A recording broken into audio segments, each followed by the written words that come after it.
Maintenant, avec l'art visuel, on fait un saut, pourrait-on dire. Hein? Comme la musique et la danse étaient très proches du mouvement de la vie qu'on peut ressentir en soi-même, l'art visuel, on pourrait dire qu'elle est un peu plus dans le cerveau. Elle consiste seulement à la capacité qu'on a de faire apparaître des images en nous. Mais elle a un effet tout autant, pourrait-on dire, important. L'art visuel, aujourd'hui, là, on ne faut pas juste penser aux tableaux qui sont dans les musées. L'art visuel, c'est tout autant le cinéma, par exemple, que la photo. Voyez, c'est une manière, un savoir qu'a l'être humain, qu'a développé l'être humain, hein, de faire voir des choses qui ne sont pas là. Exactement. Par exemple, tu me montres tes photos de vacances. Je n'y suis pas, mais grâce à la photo qui est construite ici dans mon cerveau comme une image, je ressens peut-être pas les mêmes choses que tu as ressenties, mais ça me fait ressentir des choses. Tout autant qu'un film ou un film d'horreur ou un film dramatique qui va me faire pleurer. Je le sais que c'est une reconstruction. La reconstruction de la vision de son auteur. Mais comme la musique, vous voyez, l'art visuel, en tant qu'art, provoque une boucle.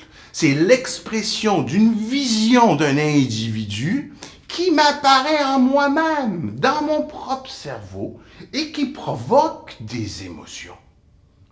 Voyez, l'art visuel, il est plus près de la forme qui vise à se fixer. Hein? On tente, on pourrait dire, avec toutes les photos qu'on prend, de retenir nos souvenirs. Et on a découvert comment, justement, y arriver. Ça reste une technique, ça reste un art, la photographie, le cinéma, la peinture, la sculpture, tout ce qui donne une forme à la matière pour nous représenter son apparence. C'est pour ça que Nietzsche dit que l'art visuel, c'est plus apollinien, c'est plus proche d'une tendance qui vise à fixer la forme. Mais il n'en reste pas moins que cette forme, c'est la forme du mouvement de la vie. Je veux dire, la musique nous fait voir des choses. La danse nous fait voir des choses. Les rêves nous font voir des choses. Et lorsqu'on est un artiste visuel plus apollinien, du Nietzsche, on aura plutôt tendance à tenter, avec nos mains, de fabriquer l'image intérieure qu'on a perçue en rêve. Ou les visions que l'on a, si vous voulez, et qui ne sont pas provoquées par un objet extérieur.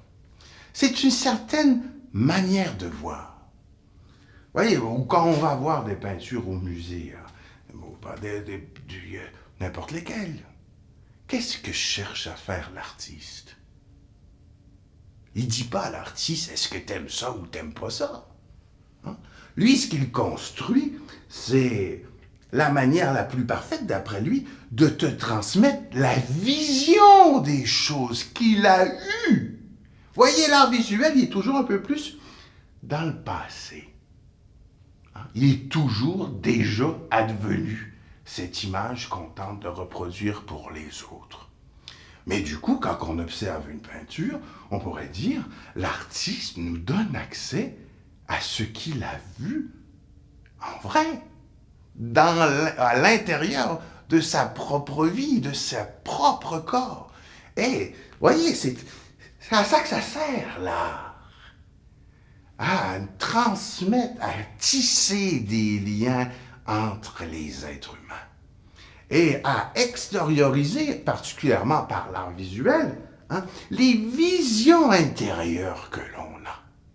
Voyez, l'art visuel intègre le geste dansant dans une technique bien précise. Vous voyez, le geste de l'artiste visuel, il est beaucoup plus précis qu'une danse qui serait l'écho d'une musique. Mais cette double direction-là que peuvent prendre l'œuvre d'art visuel, encore une fois, on, on la connaît très bien. On peut très bien l'exemplifier par les jeux vidéo. Voyez, un jeu vidéo, c'est quelqu'un, on peut dire c'est un artiste visuel, qui a conçu une réalité virtuelle, hein, à laquelle il nous invite de participer. Et quand on s'y soumet, on pénètre dans un autre monde. Mais attention, hein, qu'est-ce qu'on est en train de nous faire voir dans les jeux vidéo? Quelle émotion veut-on ainsi susciter? Quel monde? À quel monde nous fait-on rêver? Voyez, quand on fait juste recevoir, hein, l'artiste fait de nous ce qu'il veut.